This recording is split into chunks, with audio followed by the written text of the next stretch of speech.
معرفت رسول خدا صلی اللہ علیہ وآلہ وسلم از نظر قرآن، کیونکہ سالم ترین، محفوظ ترین اور صادق ترین جو منبع ہے آپ کی شان و عظمت کو جاننے کا وہ قرآن مجید ہے۔ لہذا قرآن مجید میں نبی کریم صلی اللہ علیہ وآلہ وسلم کا ایک مقام و مرتبہ سورہ احزاب کی آیت نمبر 40 میں بیان ہوا ہے۔ ارشاد رب العزت ہے، ما كان محمد ابا احد من رجالکم ولكن رسول اللہ وخاتم النبیین وكان اللہ بكل شیء علیما، کہ محمد تم میں سے کسی کے باپ نہیں ہے، وہ تو صرف رسول اللہ ہے اور خاتم النبیین۔ خود رسول اللہ ہونا بہت بڑا مقام ہے، اللہ کا رسول ہونا، اور پھر خاتم النبیین۔ خاتم النبیین رسول خدا صلی اللہ علیہ وآلہ وسلم کا ایک مقام و مرتبہ ہے۔ اس کا مطلب یہ نہیں ہے کہ فقط آپ آخری نبی ہیں اور اس کے بعد اور کوئی نبی نہیں آئے گا، یہ بھی خاتمیت کا مطلب ہے کہ آپ اس سلسلہ نبوت پر آپ نے مہر ثبت کر دی، یعنی اس کے بعد کوئی اور نبی نہیں آئے گا۔ اور خاتم کا مطلب بھی جیسے لغت میں ہے کہ وہ ویسے تو انگوٹھی ہے، لیکن پرانے زمانوں میں انگوٹھی کو بطور مہر استعمال کیا جاتا تھا، جو انگوٹھی پہن لیتے وہی ان کی، یعنی جو جن کے پاس منصب ہوتے تھے تو وہی انگوٹھی ہی ان کی مہر ہوتی تھی، اور وہی اس بات کی علامت ہوتی تھی کہ یہ بیان، یہ کلام یا یہ چیز فلاں شخص کی ہے جس کی وہ مہر ہوتی ہے۔ تو یہ معنی بھی درست ہے 100%، اور یہ بھی مراد ہے کہ حضور صلی اللہ علیہ وآلہ وسلم تمام نبیوں کے خاتم ہیں، اور اس کے بعد کوئی نبی نہیں آئے گا، اور اگر کوئی اس کا دعویٰ کرتا ہے تو وہ اپنے دعوے میں جھوٹا ہے، اور وہ اس کا دعویٰ کسی صورت میں بھی قابل قبول نہیں ہے۔ ہمارا جو عقیدہ امامت ہے یہ خاتمیت پر بہترین دلیل ہے کہ ہم نے نبی کے بعد سلسلہ امامت کو مانا ہے، گویا امامت جو ہے وہ خاتمیت کی دلیل ہے، لہذا ہمارے اندر سے انشاءاللہ تعالیٰ کوئی اس طرح کا نبی پیدا نہیں ہوگا، کیونکہ جو عقیدہ امامت کا قائل ہے وہ کبھی بھی رسول صلی اللہ علیہ وسلم کے بعد کسی اور نبی کا یا امتی جو بھی ہے اس کا قائل نہیں ہو سکتا۔ تو ایک کے معنی، لیکن جو دوسرا اس کا معنی ہے وہ یہ ہے کہ یہ خاتمیت رتبی بھی ہے، رتبے کے لحاظ سے بھی حضور خاتم ہے، یعنی اس کو ہم کہیں قوس صعود، یعنی جو بلندی کی طرف جو ہے خط جا رہا ہے، لائن جا رہی ہے بلندیوں کی طرف، ان بلندیوں کے بھی اوج پر حضور صلی اللہ علیہ وآلہ وسلم، باقی تمام انبیاء علیہ السلام اس سے نیچے ہے، اس بلندی پر ہے، یعنی خاتم النبیین ہے، یعنی مقام و مرتبے کے لحاظ سے بھی آپ خاتم ہیں، یعنی آپ کے بعد کسی نبی کا مقام اور مرتبہ نہیں ہے، جو بھی انبیاء علیہ السلام ہیں ان سب کا مقام و مرتبہ حضور صلی اللہ علیہ وآلہ وسلم سے نیچے ہے۔ یہ خاتمیت کا ایک معنی یہ بھی ہے۔ آیت یہ بتا رہی ہے کہ پیغمبر اکرم صلی اللہ علیہ وآلہ وسلم گزشتہ انبیاء کی تمام فضیلتوں اور صفات کے حامل ہیں، یعنی جو صفات انبیاء علیہ السلام میں الگ الگ موجود تھی وہ حضور صلی اللہ علیہ وسلم میں یکجا موجود ہے۔ آنچے ہمیں دارن تو تنہا داری، ٹھیک ہے، کہ جو سب میں صفات ہیں اے اللہ کے رسول وہ تمام صرف آپ کے اندر جو ہے موجود ہے۔ تو یہ اور قیامت تک ان سے بہتر اور افضل اور کامل تر کوئی اور نبی نہیں ہے۔ اگر ان سے کوئی بہتر ہوتا تو پھر وہ خاتم ہوتا، حضور صلی اللہ علیہ وسلم خاتم نہ ہوتا۔ تو یہ ہے خاتم النبیین، یعنی مقام و رتبے کے لحاظ سے بھی حضور صلی اللہ علیہ وسلم اس بلند ترین مقام پر فائز ہے کہ کوئی نبی اس مقام و مرتبے تک نہیں پہنچ سکتا۔ دوسری جو آپ کی فضیلت ہے وہ آپ کا مقام شہادت ہے، یعنی گواہ ہونا، آپ کا گواہ ہونا۔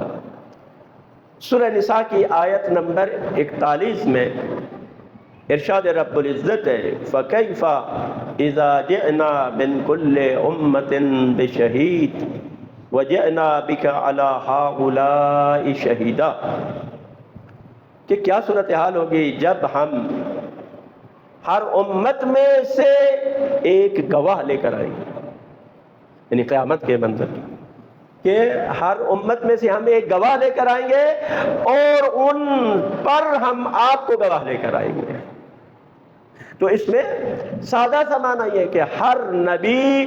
اپنی امت پر گواہ ہوتا ہے، ان کے اعمال پر گواہ ہوتا ہے، اور حضور صلی اللہ علیہ وآلہ وسلم ان انبیاء گزشتہ پر گواہ ہے۔ اب گواہ ہے جب امتوں کے اعمال پر کوئی گواہ ہے تو گواہ یعنی شاہد ہے، ٹھیک ہے؟ تو اس میں اللہ کی بارگاہ میں جو گواہی دی جائے گی وہ سنی سنائی بات پر گواہی نہیں دی جا سکتی، ٹھیک ہے، کہ میں نے یہ فلاں سے سنا ہے، یا اپنے سوچ اور فکر سے کوئی نتیجہ اخذ کر کے تو گواہی دی جائے،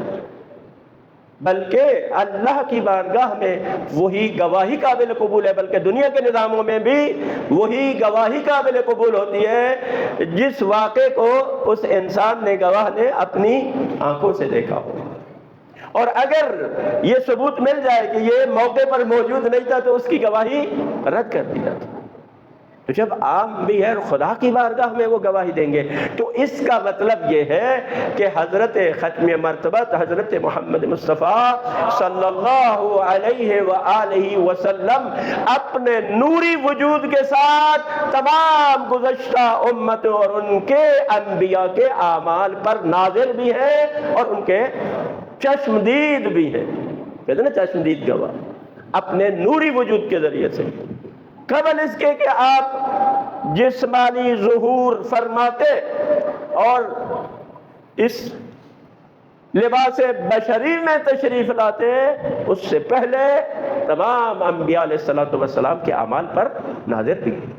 پھر اگلی بات ہے وہ یہ کہ اعمال فقط اعضاء و جوارح کے ذریعے نہیں ہوتے، اعمال بہت سارے اعمال کا تعلق انسان کے باطن کے ساتھ ہے، اس کے دل کے ساتھ ہے، اس کی سوچ کے ساتھ ہے۔ یہ جو نیت ہے انما الاعمال بالنیات، ٹھیک ہے، اب ایک شخص ایک نیک عمل انجام دیتا ہے لیکن وہ ریاکاری سے کر رہا ہے تو ریاکاری کا پتہ کیسے چلے گا؟ اس کے اندر سے چلے گا کہ یہ عمل اس نے خدا کے لیے انجام دیا ہے یا کسی اور دنیاوی مقصد کے لیے انجام دیا ہے۔ تو اب گواہ ہونے کا مطلب یہ ہے کہ نبی کریم صلی اللہ علیہ وآلہ وسلم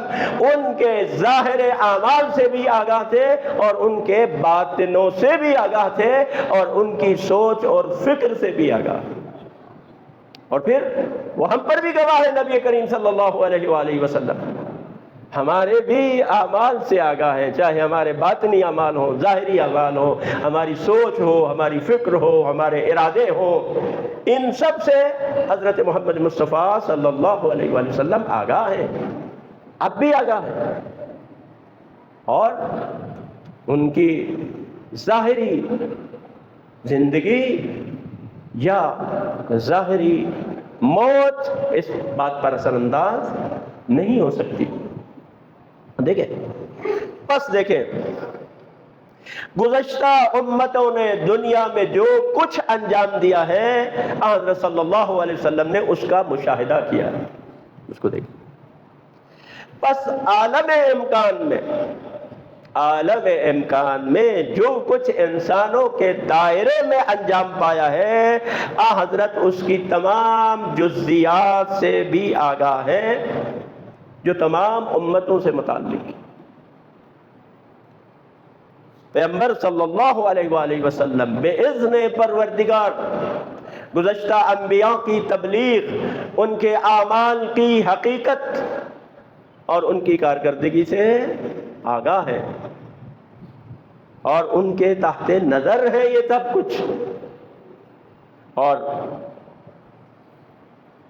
یہ پہلے بات کسی کو اور الفاظ میں دہراتا ہوں کہ یہ جو مقام شہادت ہے، اس کا تقاضا یہ ہے کہ علم اور حضور ہونا چاہیے، یعنی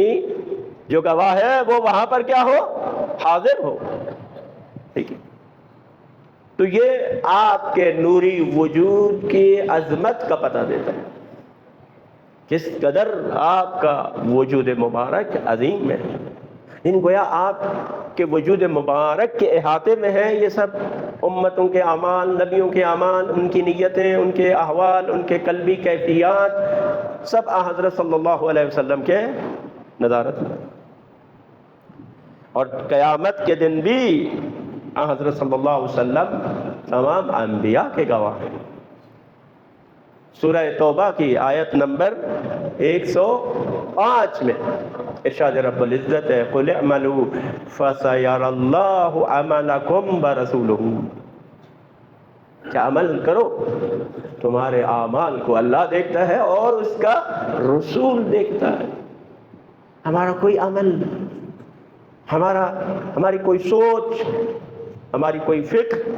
نبی کریم صلی اللہ علیہ وآلہ وسلم سے پوشیدہ نہیں ہے، ہمارے اعمال پر ناظر ہوگا۔ تو اگر یہ ہمارا عقیدہ ہے تو پھر اس کا اثر عمل میں ہونا چاہیے یا نہیں ہونا چاہیے؟ بھئی جب رسول خدا ہمارے ہر عمل سے آگاہ ہیں اور شاہد ہیں تو پھر ہمیں حیا نہیں کرنی چاہیے گناہ کرتے ہوئے کہ رسول خدا کو اس کا پتہ ہے؟ ہمیں اپنا خیال نہیں رکھنا چاہیے؟ ہمیں تھوڑا محتاط نہیں ہونا چاہیے اپنے اعمال میں؟